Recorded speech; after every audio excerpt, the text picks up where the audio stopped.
이제 중국에 나를 다담하고 그래서 할 건 해야 되고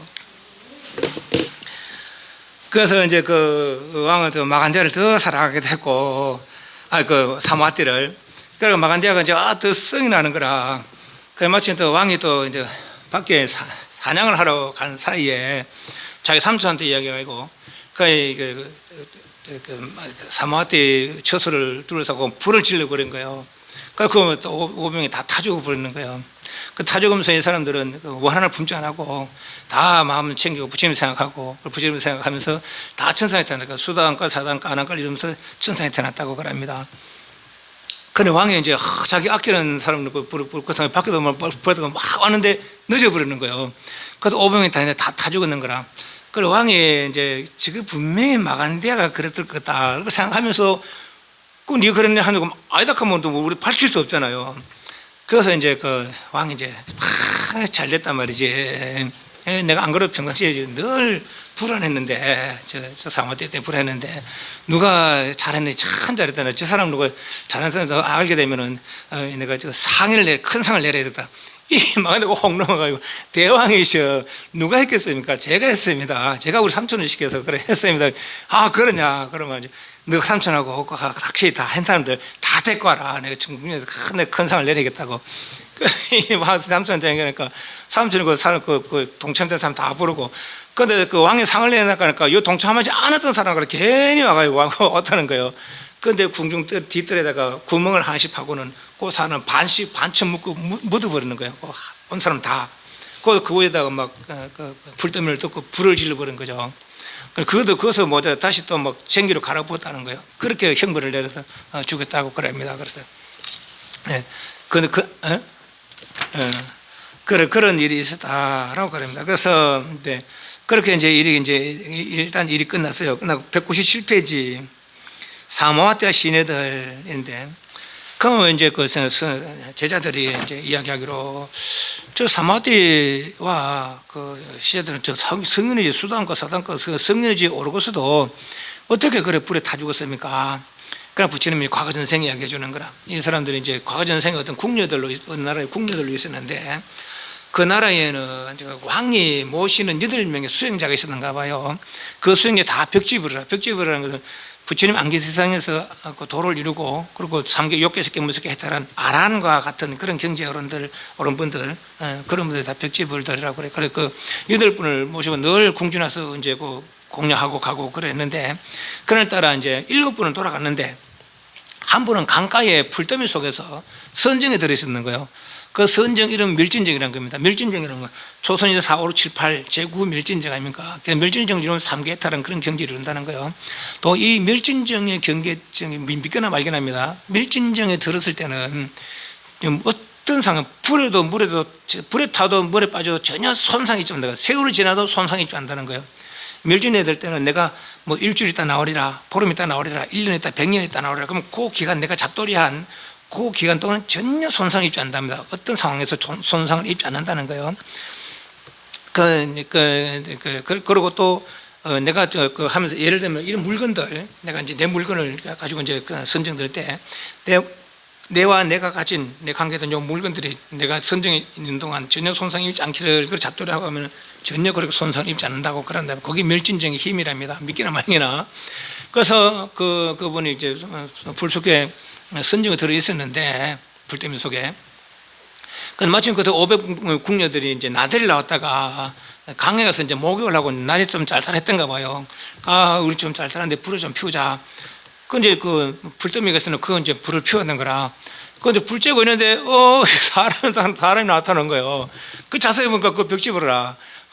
큰일 났다. 이제 우리는 이제 죽었다. 이제 대왕이 벽지불은 뭐 생각도 못하고 이 사람들은 뭐 대왕이 시정들이니까 이 대왕이 뭐 내를 공양 올리는 저분을 우리가 불을 태워 죽게 했으니까 우리는 이제 살지 못할 것이다. 어떻게 하면 좋겠나 그래. 그럼 우리 아예 정글을 아예 없애자 이랬다는 거죠. 그래서 막 나무를 막 갖고 와가지고 막 아주 쌓고 불을 질러버리는 거예요. 그럼 이제 다 탈 줄 알았지 이 사람들은.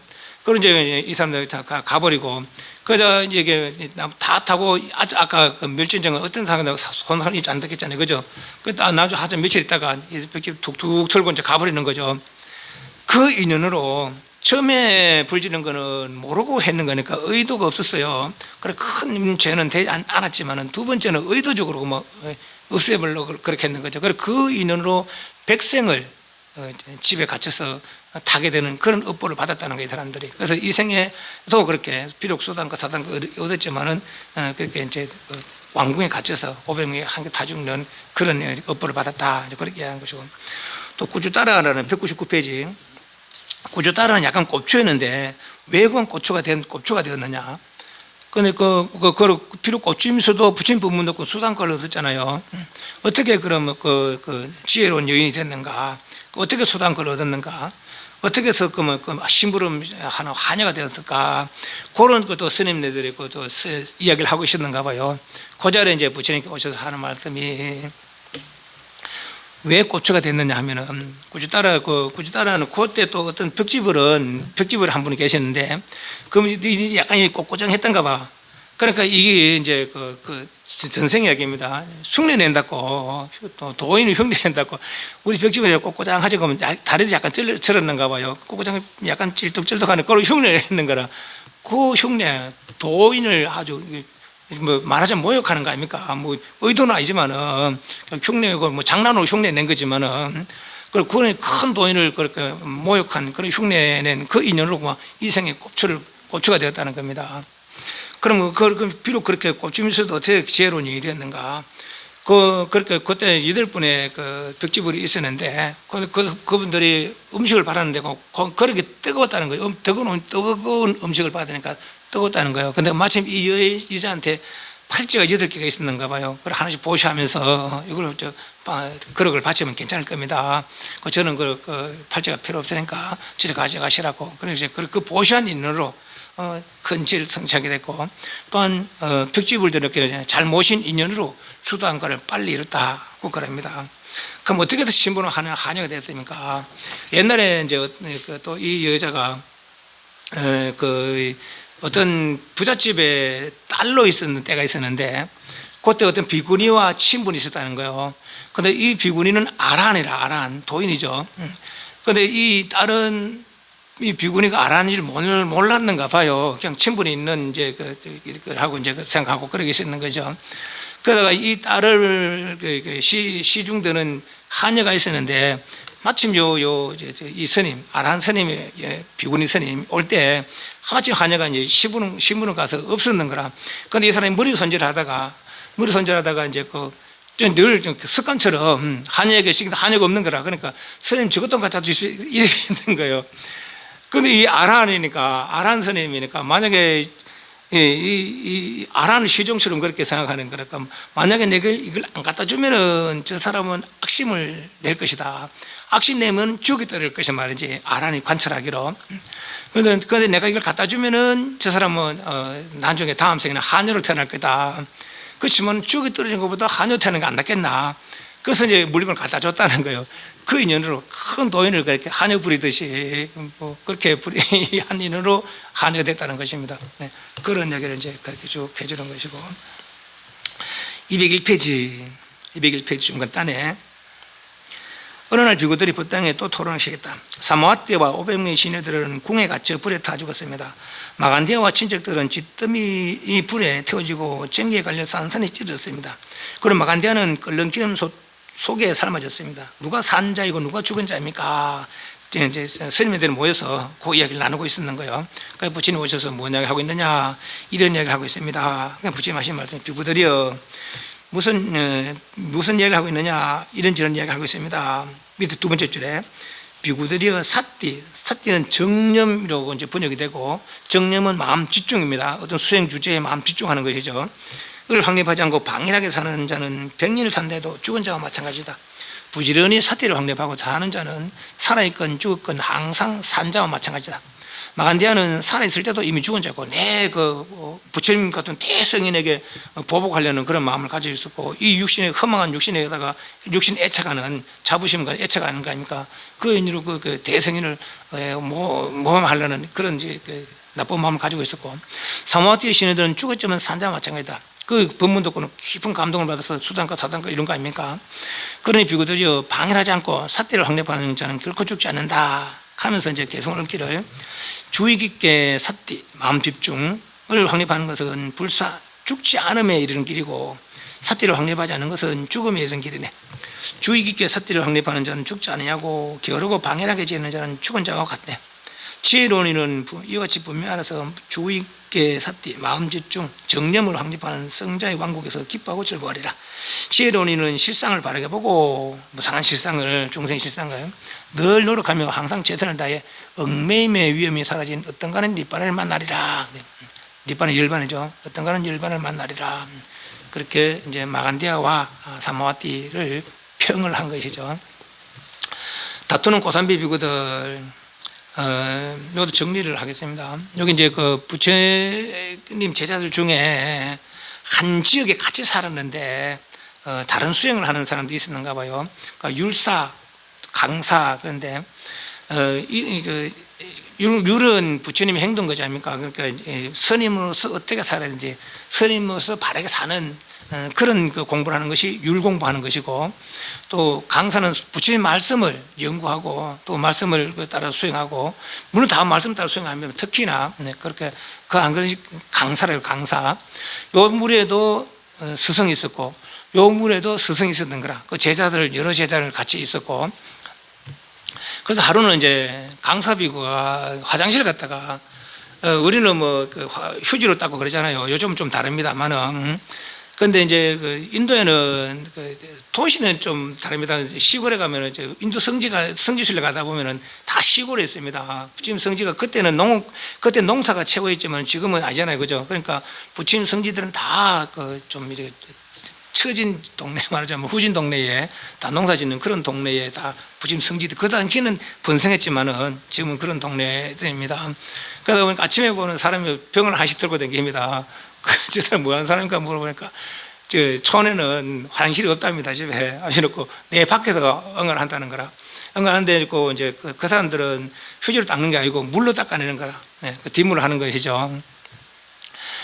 그래서 이제 이 강사비구가 이제 강사비구, 율사비구 환시를 가게 되는데, 강사비구가 먼저 가는 거예요. 그 율사비구 기다리고 있다가 강사비구 나와자 이제 율사비구 스님 이제 보러 갔는데, 뒷물에 있는 그릇을 덩글덩글 있는 걸 그대로 놔둬놓고 나왔는 거예요. 스님 저걸 지금 놔두고 가면 어떡합니까? 내가 깜빡하고 나왔다고. 내가 나이에 있어서 한 번씩 깜빡한다고. 그래 이제 비우고, 아이고 그렇게 큰 일이 아닌데 내가 배워도 되지만은 스님께서 하는 거니까 내가 말씀드렸다고. 그러니까 별일 아니니까 알립니다. 스님도 잘못했다 하니까 그냥 넘어갑시다 하고 넘어갔어요. 넘어갔는데 율사비구가 거기서 끝났으면 됐는데 자기 제자한테 가다 하는 거라. 저 강사비구 잘 강사하는 것 같더만은 그런 행동하더라. 그럼 이 율사비구 제자들이 이 강사비구 제자한테가 이야기하는 거예요. 와서 야, 너희는 그렇다라 말이지. 그러니까 이 제자들은 또 성이 날 거 아닙니까? 자기 스승한테 잃어버리는 거예요. 잃으니까 강사도 율사 스님 그렇게 율사 그 제자들이 그렇게 이야기했다. 아니 내가 둘이 이야기가 이미 끝났는데 그걸 들춰내가 또 그렇게 하면 어떡하냐고. 그걸 서로 성이라고 대립을 하게 된 거예요. 한 절에 살면서도. 이 스님에 대해서 서로 막 꺼내보고 막 만날 때마다 막 서로 꺼내보고 막 싸움하기 직전까지 막 됐는 거예요. 꼭 아주 사소한 일로 가다가 거기서 끝났으면 됐는데 이렇게 말을 돌다 보니까 일이 커져버리는 거죠. 그런데 이 사람들, 이 스님에 따르는 신도들도 있고 이 스님에 따르는 신도들도 있을 거 아닙니까? 신도들조차도 또 대립을 하게 되는 거라. 또 이 사람들 따르는 선상의 신도들도 있고 이 스님에 따르는 또 선상의 신들조차도 그렇게 대립이 있다는 거예요. 그 이야기 이제 부처님께 들어가는 거. 부처님 어느 지역에 그 스님들이 그렇게 하고 있다 같이다. 부처님께서 가서 그거 좀 말려야 되지 않겠습니까? 그래 부처님이 가서 이제 말리는 거죠.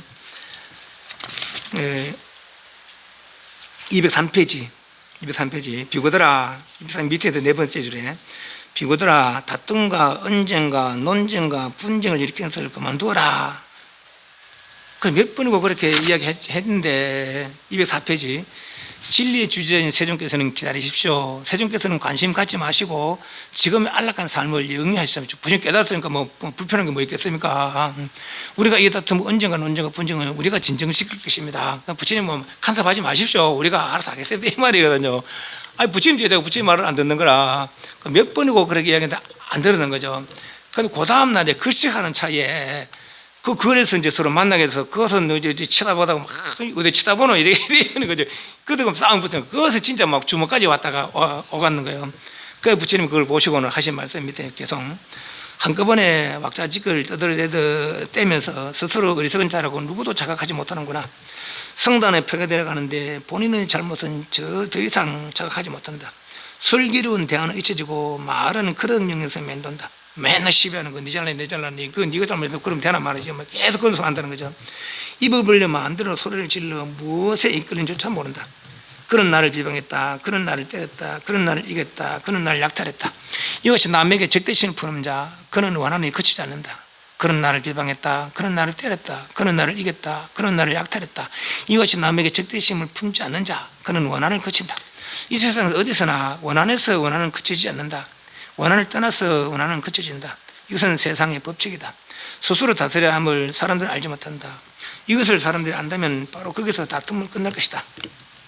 뼈를 부수고 목숨을 빼앗고 소, 말, 재산을 약탈하고 국가를 독점한 자, 그를 쫓아와 화합하는데 출가자가 어찌 화합하지 못하는가.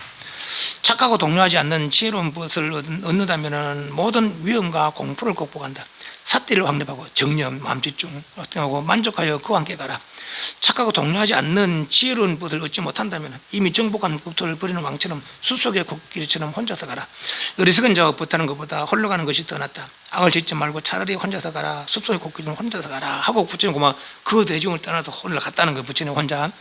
여기 보면은 그 아주 큰 죄가 5가지 그 죄가 있는데 그 오역죄라 그래요. 그러니까 부모, 아버지 살해하는 거, 어머니 살해하는 거, 부처님 몸에 피를 내는 거, 아라한 살해하는 거 아주 큰 죄가 된다는 거예요.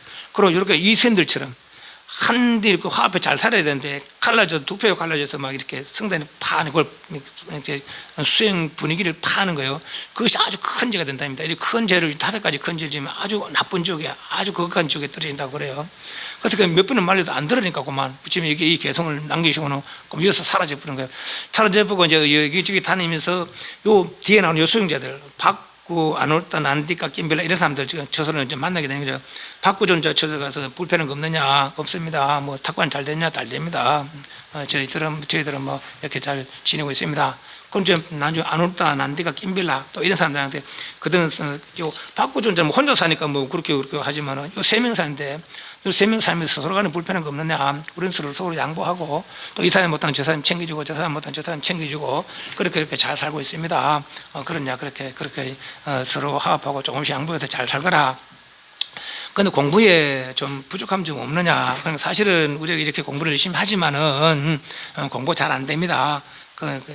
왜 안 되는지 잘 모르겠습니다. 그러니까 부처님 210페이지부터 이제 그 부처님 이런 이제 이야기를 해주는 거죠.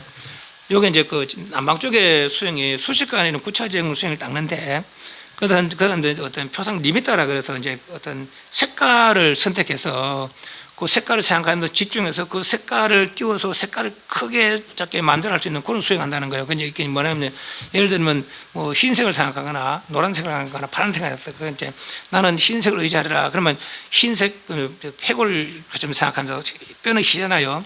그러니까 그런 생각하면서 흰색을 띄운다는 거죠. 이제 이제 앉아가지고 우리는 그런 수행 안 합니다만 남방 쪽에서 이제 수행 그런 수행이 있다는 거예요. 그래서 흰색을 생각하면 흰 어떤 빛이 뜬답니다. 그 빛이 이제 크게 되고 작게 자기가 마음대로 조절할 수 있다는 거예요. 그래 되면은 이제 초선을 이룬다고 그래요. 그런 수행하는데 그 수행이 잘 안 됩니다. 그런 거는 우리는 뭐랄까 화두 생각하면 됩니다. 그리고 하는데 잘 안 됩니다. 그러니까 이제 부처님 하신 말씀이 212년 밑에서 5번째 줄에 의욕이 발생했다. 그래서 산매가 죽었다. 집중이 안 된다는 얘기죠. 의욕이 발생시키지 않겠다. 또 잘못된 사유를 했다. 밑에 줄에 등광과 무기력이 발생됐다. 또 오른쪽에 212페이지 압박감이 발생했다. 사악함이 나쁜 생각들, 그 산매가 죽었다. 사악함을 발생시키지 않겠다.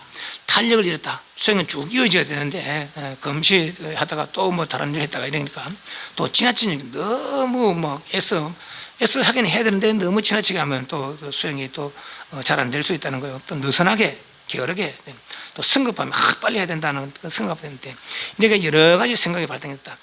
또 지나친 어떤 게 좀 압박감들을, 그래서 공부가 잘 안 된다. 그는 이런 의욕함, 잘못된 사유, 둔감, 무기력,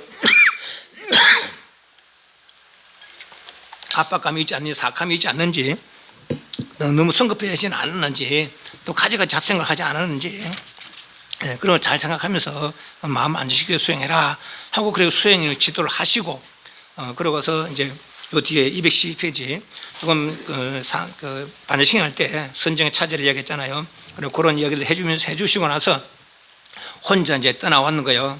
떠나오셔서 여기는 없습니다만은, 요 책에는 없습니다. 떠나서 어떤 숲으로 갔는데, 아까 저 앞에서 나오는 발릴레아카 숲으로 가서 이제 혼자 지내게 된 거예요. 혼자 이제 지내게 된 거면 대중들은 막 말도 안 듣고 이러니까 이제 여기저기 보니까 이 사람들, 이들은 한 명에서 세 명 살면서도 잘 살고 있거든요.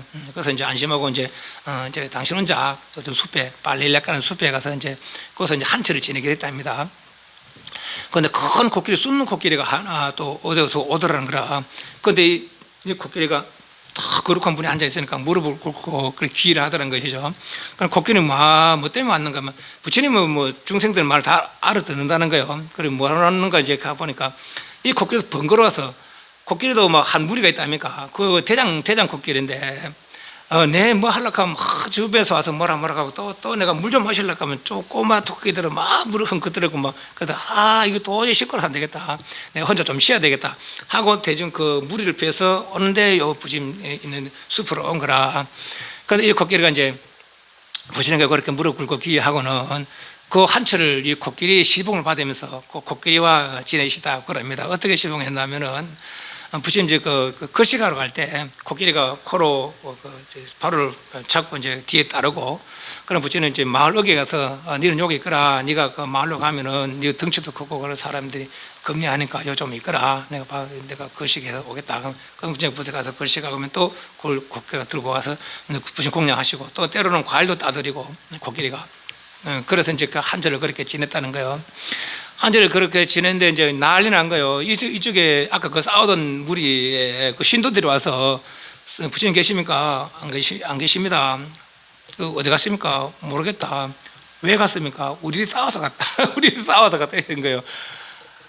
부처님 부처님 말도 왜 안 듣고 말이지. 부처님 몇 번, 부처님 안 말립니까? 안 말립다. 그렇지만 우리가 부처님 가만히 계시라고 우리가 해결하려고 그래서 그러다 보니까 뭐 이래저래 해서 우리가 부처님 말도 안 듣고 하니까 부처님 가셔버렸다.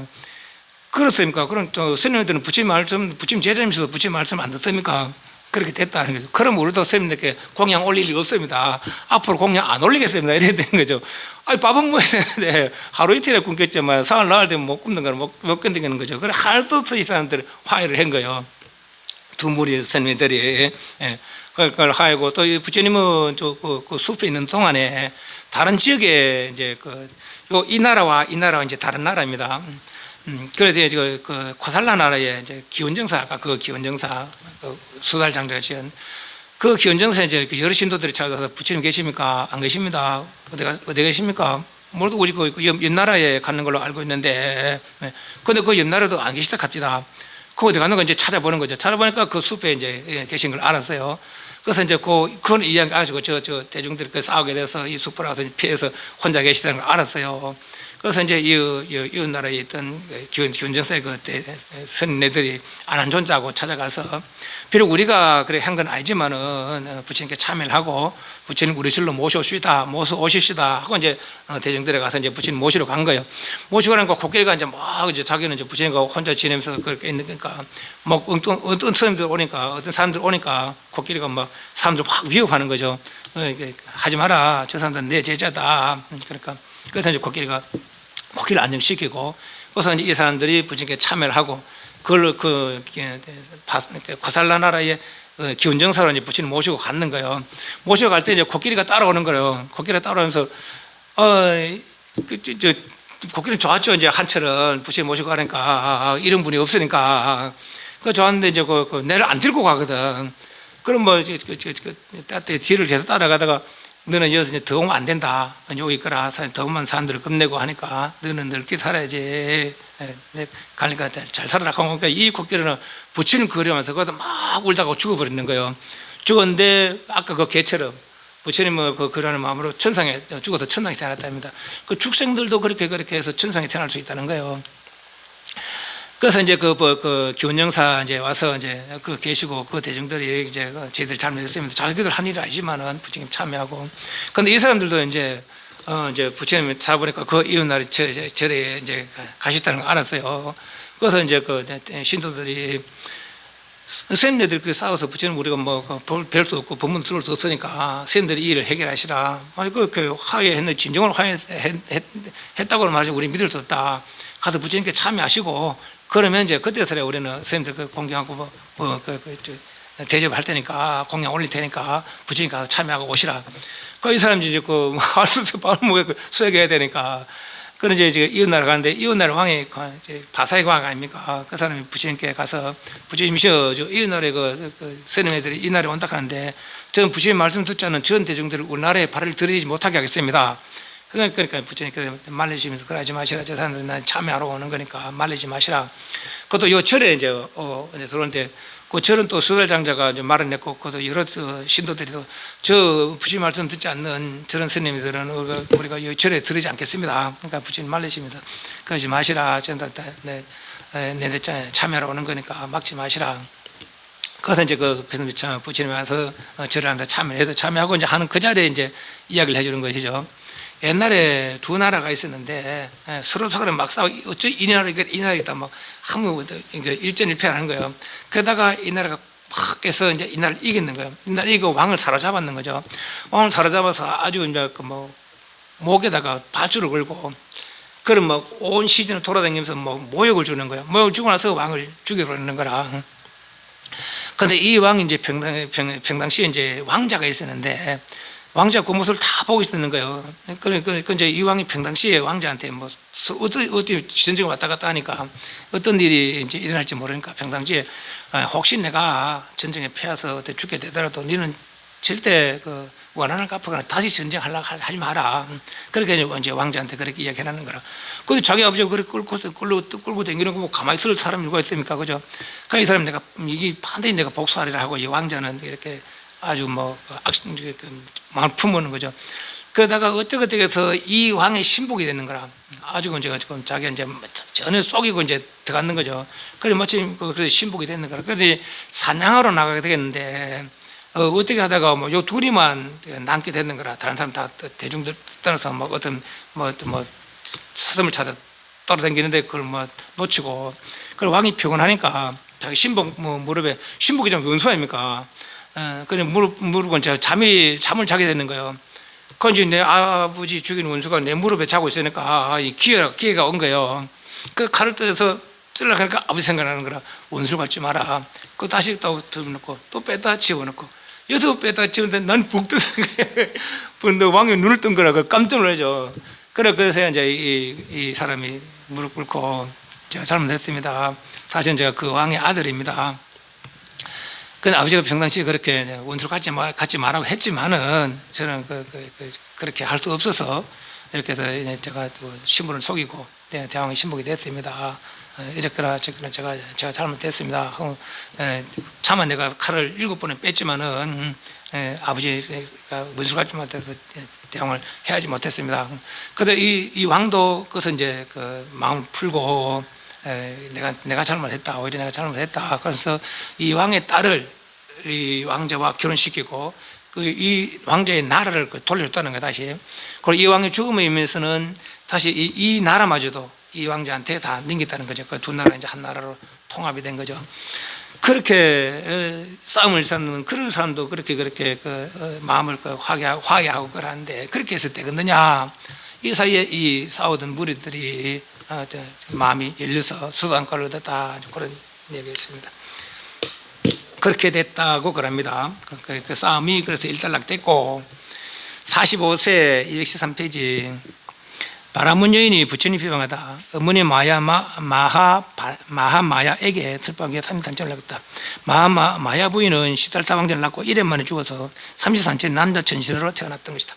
고산비 우전왕이 전단양나무로 부처님상을 조성하다 100일 후 상가시에 내려서 견성을 옳다 했는데 요 진짜로는 진짜 여자 이름입니다. 그래서 이제 외도를 섬기는 여인이에요. 그러니까 이 외도대 부처님께서 막 불틀을 하게 되면 다 자기 신도들 부처님이 다 넘어가거든. 그러니까 이제 큰일 나게 된 거라나. 이제 우리는 나중에 먹고 뭐 밥도 못 들고 먹고 아닌 말이지. 그래 근심을 하고 있는 거예요.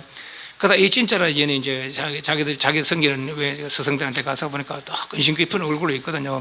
무슨 걱정이 있습니까? 하니까 이제 이 사람들이 사실은 그렇다. 근데 저한테 좋은 수가 있습니다. 제가 어떻게 해보겠습니다. 하고는 이 여자가 이제 술을 부리기를 보통 사람들은 이제 아침에 절에 이제 법문 들어가 절에 갔다가 기도하고 법문 듣고 이제 나오는데 저녁 되면 다 나오는데 이 사람은 사람들이 내려올 때 질적으로 가고 또 사람들이 올라올 때 질적에서 나오는 것처럼 그렇게 이제 며칠을 그렇게 왔다 갔다 그렇게 하는 거죠.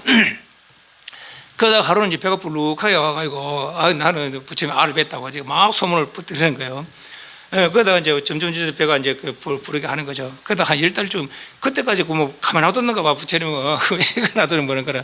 어떤 사람들은 부처님이 그런 사람이 아니다 하니까 아예 이제 아니라고 이제 치부해버리는 것도 어떤 사람도 긴가민가한 사람도 있었다는 거죠.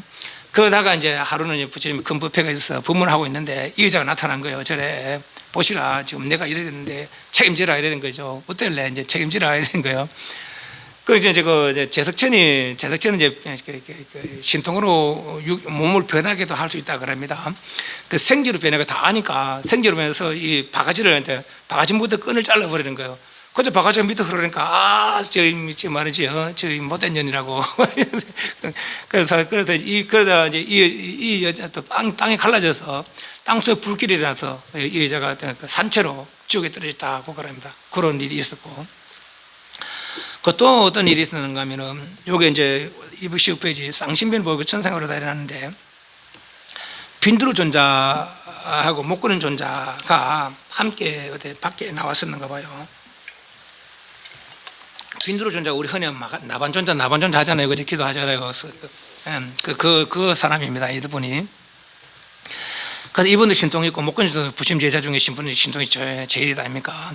근데 그 주변에 한 큰 부자가 사람들에게 아주 막 감나가는 향나무로다가 그릇을 하나 만들어서 그걸 장대 꼭대기에 달아놓고 누구든지 손 안 대고 말이지 저거 가져가는 사람은 내가 저 비싼 그릇을 주겠다 이래 된 거예요. 그러니까 빈도를 준다 목구준다도 이제 나왔다가 이제 그 광경을 보게 된 건 뭐 됩니까? 도구도 쓰지 않고 돈도 되지 않고 이제 내려오면 주겠다 이래 된 거죠. 아무리 뭐 날린 사람이라도 또 올라갈 수 있으니까 저 꼭대기는 장대 꼭대기는 건 내릴 수가 없는 거라. 어디 빈들어준 자가 목권 존자에게 당신은 부처님 제자 중에 신통 제일이라고 칭찬받았는데 저거 내려오면 일도 할 거 아닙니까? 내려가서 스님 바로 하나 가지시죠. 그러니까 아이고 난 그런 관심 없다고. 너도 내 바로 있는데 뭐 안 하고 저런 걸 내가 저런 걸 하겠냐고. 당신도 신통에서 안 해보시라고. 이 사람이 잘한 겸 이제 딱 가서 붕 떠서 몇 바퀴 쭉 돌던 그릇 사고 탁 내려오거든요. 그래서 사람이 와 된 거예요.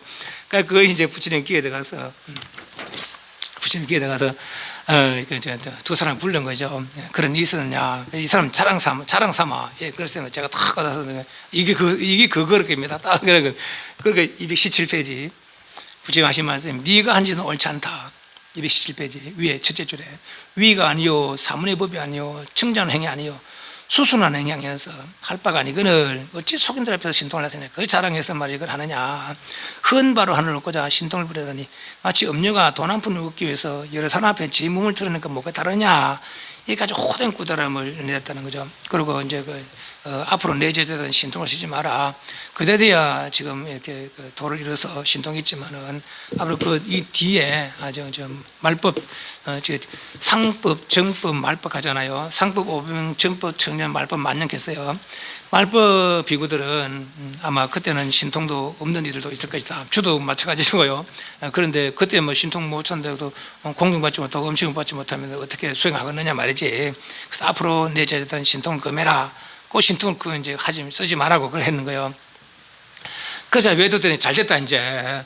평상시에 뭐 신통을 뜨면 우리 신도들도 부처님이나 제자들 신통하는 분은 뭐 신도를 다 넘어가더란 말이지. 그러니까 신통을 뜨지 말라 했으니까 잘 됐다. 이 사람 외도들 부처님 제자는 신통이 있으니까 외도들도 신통이 있습니다. 능력 차이는 있죠. 그래서 이 외도들 이제 자기 나라 왕한테 가서 신통 대기를 하자고. 저 시달타하고 우리하고 신통 대결 했으면 좋겠다. 이들은 이제 부처님이 신통 못 쓸 줄 알고 안 쓸 줄 알고 이제 쓰지 말아야겠습니까? 부처님은 한 말하고 두 말 하지 않거든요. 이렇게 말하고 돌리가고 이렇게 하면 누구매로 내가 그런 줄 알고 그런 줄 알았다. 이래도 안 하고 딱 한 말 했다면 딱 그대로 실천하는 사람이고 두 말 하지 않는 사람이라는 거예요. 그래서 이제 이 사람들이 그 왕한테 가서 저 시달타하고 신통 대기를 하고 있다고. 그러니까 나 근데 그래 안 한다고. 내가 뭐 신통 부릴 날만 하면 부리고 안 하면 안 한다고 이제 피하고 있는 거예요. 이쪽에 가니까 그러고 또 다른 피하고 더 저 나라 가니까 또 그러고 또 다른 피하고 그러다가 이제 고살라 나라 이제 오게 된 거예요. 그래서 거기서 왕이 이제 외도들이 자꾸 부처님과 신통 대기를 하고 저한테 잡았을 거랍니다. 가서 좀 제대로 어떻게 하시죠. 그러니까 부처님께서 이제 하루는 비유를 들기로 왕궁에 큰 이제 아주 맛나는 과일이 열린 나무가 있는데 그 과일나무가 너무 맛있는 거 사람들이 가만히 따가더란 말이지. 그런데 왕이 이제 엄명을 내린 거예요. 만약에 저 나무의 과일을 따가면 내가 저 사람 즉시 사형시키겠다. 이렇게 엄명을 내렸을 때 왕이 그 과일을 먹으면 어떡하겠느냐. 왕이 과일을 먹으면 어떡합니까? 내 거니까 상관없는 거라. 내 왕 거니까. 그렇듯이 내가 신통을 금한 것은 내 제자들에게 금했지 남아서 안 한다는 얘기는 아니었다. 내가 어느 날에 어디서 이렇게 신통을 보일 거니까 보고 싶은 사람 와라. 그 사람들 우우 모이는 거죠. 그게 이제 그래서 218페이지 밑에서 네 번째 줄에 첫째 날 공양할 차례 된 신도가 부처님께 양짓대를 바치고 지금도 이제 그런 촌에 가면 그래 합니다만 이제 나뭇가지를 이렇게 씹어서 그래서 이제 음식 먹고 나면은 씹어서 이제 이렇게 양치를 하고 그럽니다. 그걸로 그것이 거의 망고나무로 그렇게 하는가 봐요. 그래서 이제 그러니까 신도가 이제 그 공양 끝에 부처님하고 이제 망고나무를 씹고 이제 양치하고는 던지는데 그 나무가 이거 요만한 그게 다시 막 커서 나무가 됐다는 큰 나무가 됐다는 거죠. 즉시 큰 나무는 무상한 그늘을 들었다. 둘째 날에 그 나무에서 꽃이 피어 빛과 향기를 자랑한 다음 떨어져 대중들 무릎까지 쌓였고 셋째 날은 향기로운 과실을 이거 곱게 떨어져 구경하는 대중들이 배불리 먹겠다.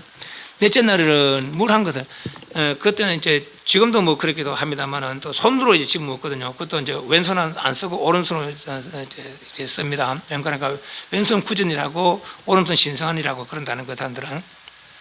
그래서 밥 먹기 전에 손을 씻어야 되니까 손 씻을 물을 이제 먼저 드리는 거죠.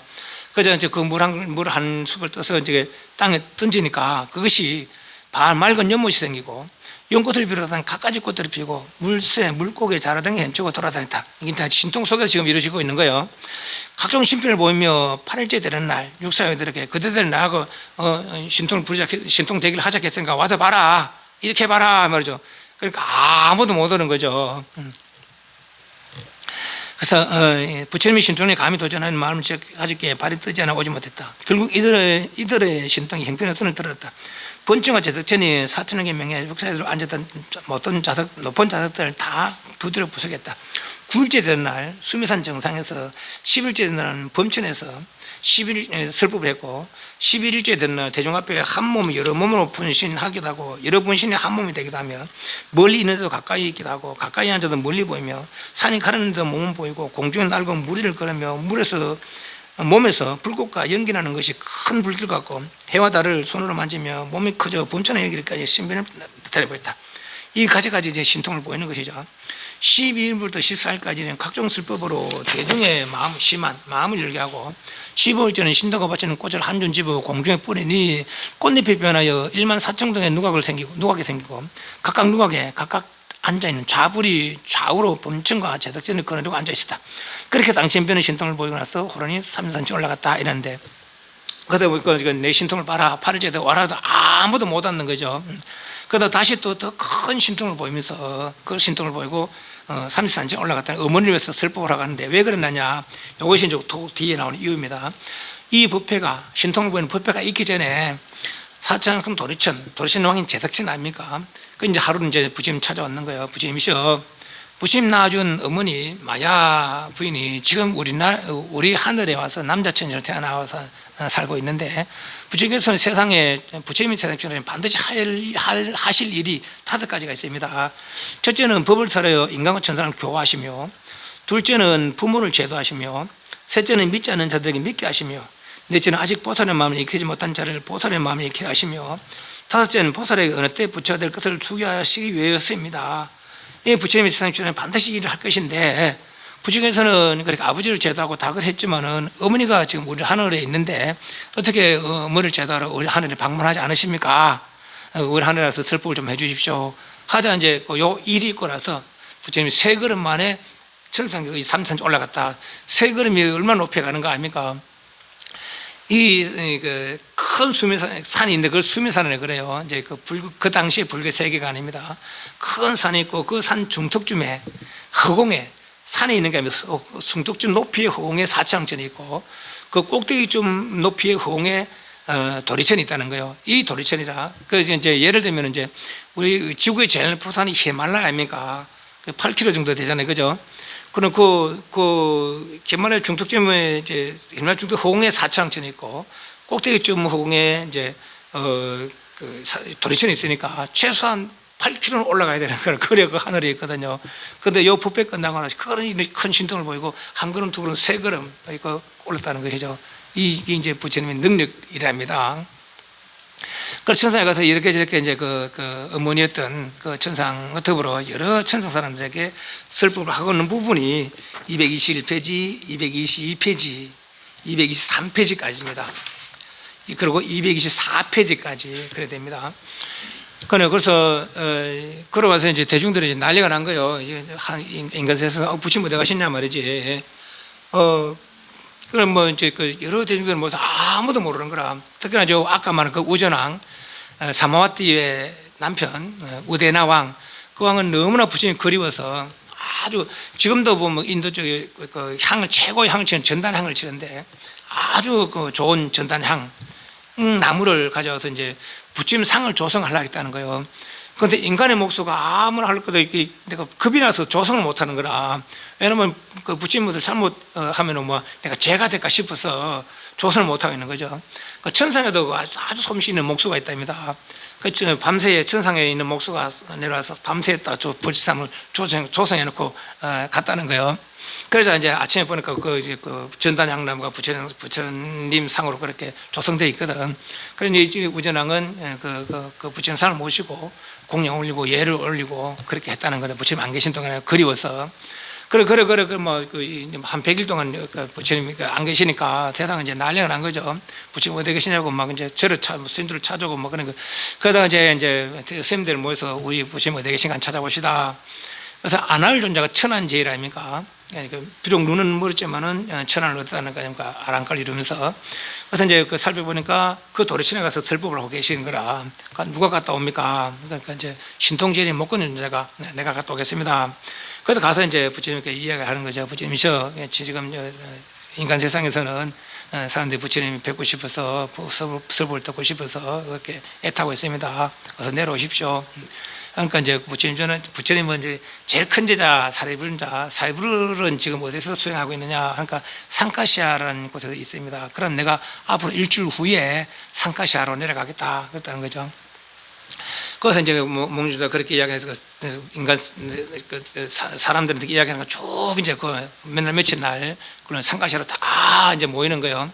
그래서 부처님이 거기서 이제 도리철에서부터 사천원까지, 사천원에서 인간세상까지 계단이 마련됐다는 거죠. 네. 그래서 계단 마련인데 그 내려올 때 범천은 누굽니까? 힌두교의 신 아닙니까? 세상을 창조했다는 신 아닙니까? 그 신이 이제 양산, 일산이라 그러죠. 햇빛 가리개를 부처님을 가르치고 또 요 제석천 이 부처님 발을 두고 부처님 발을 드는 건 이제 큰 스님이 있으면 시봉하는 동자나 뭐 제자가 있거든요. 그러니까 큰 스님 물건을 이제 들고 이제 시봉합니다. 그때 이제 그러니까 제석천이 그런 역할을 하는 것이죠. 범천은 양선을 들어서 부처님 해피를 가르쳤고, 제석천은 부처님 발을 들고 내려오는 거죠. 그 시자 노릇 하는 거죠, 말하자면. 그것은 이제 그 상가시로 내려오는데, 그때 마치 이제 우전왕이 이제 그 불상을 가지고 부산을 이제 모시고 부처님상에 가는 거죠. 가서 부처님이셔, 사실 제가 이렇게저렇해서 부처님을 그려서 전단하면 부처님상을 조성했습니다만은 이게 허물이 안 되겠습니까? 조성해서 예를 올리고 공양 올리고 했는데 허물이 안 되겠습니까? 하니까 부처님한테 한 촌의 크기의 형상이라도 저것이 부처님 형상이다라고 인식만 되어지게 조성한다면 뭐 상호를 아주 뭐 이렇게 세밀하게 않더라도 저건 부처님 상이다 하고 인식만 되어지게 조성해서 그 상에 예를 올리고 공양을 올린다면은 그건 살아있는 내인태 공양보다 동양과 다름이 없다. 그래서 그때부터 이제 불상에 조성하고 부처님 만나기 힘든 곳에서는 불상을 조성해놓고 예를 올리고 이제 그랬다는 얘기가 있습니다. 그리고 또 다른 한 얘기가 있는데, 저 앞에 비군이 출가하고 안 받아 전락했잖아요. 근데 8가지 그걸 지키고 이제 확답받고 받아줬거든요. 근데 한 비군이가 이 비군은 이제 어떤 도를 이루는가 봐요. 그래서 큰 신통을 성취했는가 봐. 그럼 완전히 아란을 못 이뤘겠죠. 그러니까 이제 이런 생각을 하는 거라. 그러니까 어떤 신통이 생겨서 내가 신통이 있으니까 내가 내 비군이들이 또 비구 뒤에 밀리고 말이지 내 뒷전으로 밀린단 말이라. 그러니까 지금 이제 부처님 내 그 전상에 갖다 내려올 때 내가 제일 먼저 앞에 가서 칭견하리라 하고는 이제 이 비군의 신통이 있으니까 전룡의 모습으로 변화해서 그것은 이제 막 군사들을 입고 다 제일 앞에 이제 가는 거예요. 스님들도 이제 그 왕들은 대접해 줍니다. 왕들이 이제 그 선이 왕들한테 절을 하거나 그러지 않지만 출가자니까 절하지 않지만은 그렇지만은 왕으로 대접하지 않을 수는 없어요. 그 나라에서 수행하고 뭐 그렇게 살아야 되니까. 그러니까 왕은 다 피해주는 거죠. 이 왕이 이제 그 비구니가 변한 이 왕이 부처님한테 제일 먼저 절을 하면서 그렇게 이제 부처님을 맞이했다는 거죠. 그러니까 부처님 그걸 다 아시면서 크게 꾸짖는 것이죠. 너희들은 말이지, 내가 너희 출가를 안 받아주려고 하고, 그렇게 억지로 간청해서 출가를 하게 했는데, 그대들은 출가한 것마도 분에 넘치거늘 어떻게 이런 행동을 해서 그렇게 하느냐 하다 크게 꾸짖었다는 거죠. 크게 꾸짖고 이제 그렇게 했더니, 근데 네가 나를 제일 먼저 칭찬한 것 같지만은 저쪽에 사리불존자가 누구보다도 나를 먼저 칭찬했다. 근데 사리불존자는 그 자리에 없었어요. 어디서는 자기 처소에서 수행하고 있었는 거죠. 그건 저 멀리 있는 처소에서. 근데 그 멀리 있는 처소에서 어떻게 부처님이 내려올 때 제일 먼저 칭찬했단 말이죠. 어떻게 칭찬했겠어요? 다들 그렇게 이야기하죠. 그리고 그 일을 안다면 부처님 마음을 아는 거, 사리불존의 마음을 아는 거라. 수보리, 사리불하고 수보리 마음을 아는 거죠. 그래서 그 수보리 존자는 여기 오지 않았으면서도 나를 제일 먼저 칭찬했다. 네가 나를 제일 먼저 칭찬한 줄 알지만 그렇다 말이죠. 그래서 크게 꾸짖고 앞으로 이렇게 이런 짓 하지 마라 그렇게 했다는 거죠. 그런 일화가 있었습니다. 그까지가 224페이지까지. 요 책에 나오는 이야기도 있고 안 나오는 이야기도 올 한 이야기는 대부분이 안 나온 얘기들입니다. 다시 집에서 다시 한번 더 읽어보시고 한 20장 정도 돼요. 지금 한 내용들은 읽어보시고 뭐 한 40분 전체 읽으면 한 1시간 정도 걸릴 겁니다. 꼭 읽어보세요. 읽어보시고 또 오늘 한 이야기 생각해 보시고 이런 이야기를 왜 살펴보느냐. 부처님 당시에 이제 이런저런 부처님이 하시는 반드시 뜻이 있답니다. 반드시. 그래서 어떤 뜻이 있어도 이제 설레는 거니까 그 말씀을 듣고는 나도 저렇게 해서 저랬구나, 저랬구나, 나도 저렇게 해야지. 그래 하려고 부처님 일생을 살펴보는 겁니다. 아시죠? 부처님 무슨 뜻으로 설법하고 그렇고 그 사람들은 어떻게 행동했고, 그럼 나도 저 말씀을 어떻게 받아들이고 어떻게 해야지. 그런 이제 마음이 들게 하기 위해서 부처님 일생을 살펴보는 거니까 꼭 살펴보시고, 또한 그때 마음 낸 대중들처럼 나도 그렇게 마음을 내서 더 깊은 신심을 내보시라 말씀입니다. 질문. 그럼 목사님, 네. 불상 비구는 최초의 불상과 인도에 있는 데가 있습니까? 지금 없을 수도 있고 나무니까 모르겠습니다. 있을런가 없을런가 모르겠는데 그때 이게 12세기 13세기에 이슬람이 불교로부터 거의 파괴 다 됐습니다. 지금 있는 탑 같은 거 이런 것들이 그때 그 당시 사람들 얼마나 신심이 있었는가 하면은 그 이슬람 사람들은 한 손에 코란 한 손에 칼 들납니다. 죽을래 믿을래 이 말이거든요.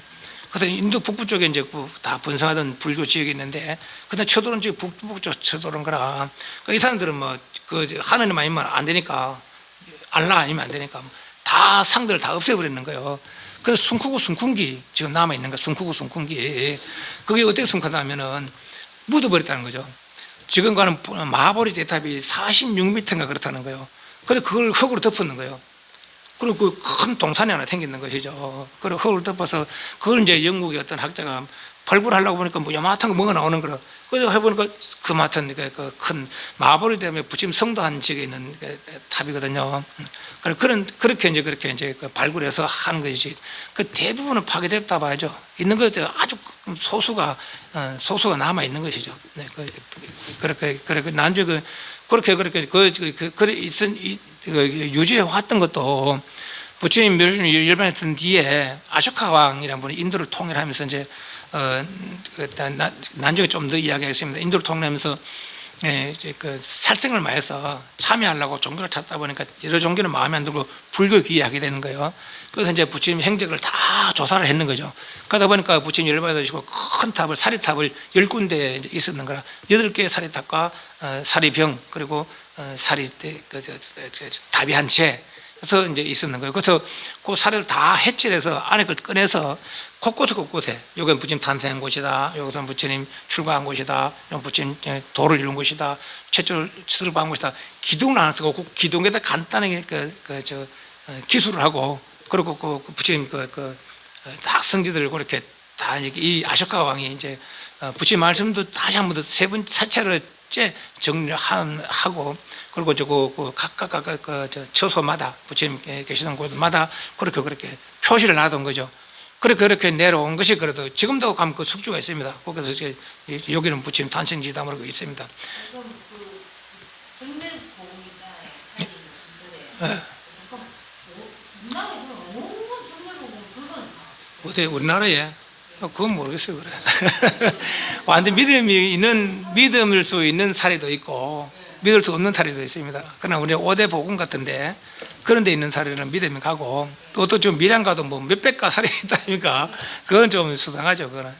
예, 그렇습니다. 예, 그 심지어 또 저런 것도 있답니다. 경전을 독송하던 우리 절에도 하나 있는데 뭐 우리 절에서 한 건 아니지만은 자기가 이제 어디서 법화경 독송하다가 살이 온다는 거예요. 그렇게. 살인 그 이제 경살이라 그래요. 그건 부처님 직접 살인은 아니고, 그런데 그러다 보면 기도하다 보면 그리고 올 수도 있다는 그런 그런 사례도 있고, 또 그 무슨 살인지 모르겠어요. 그러니까 부처님 제자들 사례도 있고, 그 사람들도 어디서 그렇게 구했는지 모르겠어. 하지만은 그렇게 하는데 그런 건 뭐 다 믿을 수는 없고, 그러니까 이제 특히나 이제 5대 보공에 있는 거는 그거는 이제 계보가 있습니다. 어디서 얻어와서 어디에 있다고. 또 우리나라에 또 특히나 해운정사 가면은. 해운대 가면은 그 이제 태국인가 범한가 어디서 그 사리탑에서 그 이제 스님에게 직접 봉하는 것이 있습니다. 저도 이제 봤는데 볼 수 있을 겁니다. 지금 그때는 지금 모르겠습니다만 그렇게 전시해 놨어요. 그걸 볼 수 있습니다. 그리고 이제 특히나 이제 계보가 있는 사리들은 이제 믿음이 가지만은 온데 있는 것들은 조금 의심을 좀 해봐야 됩니다. 네, 다른 질문. 네, 마치겠습니다. 담배 사용 선언하겠습니다.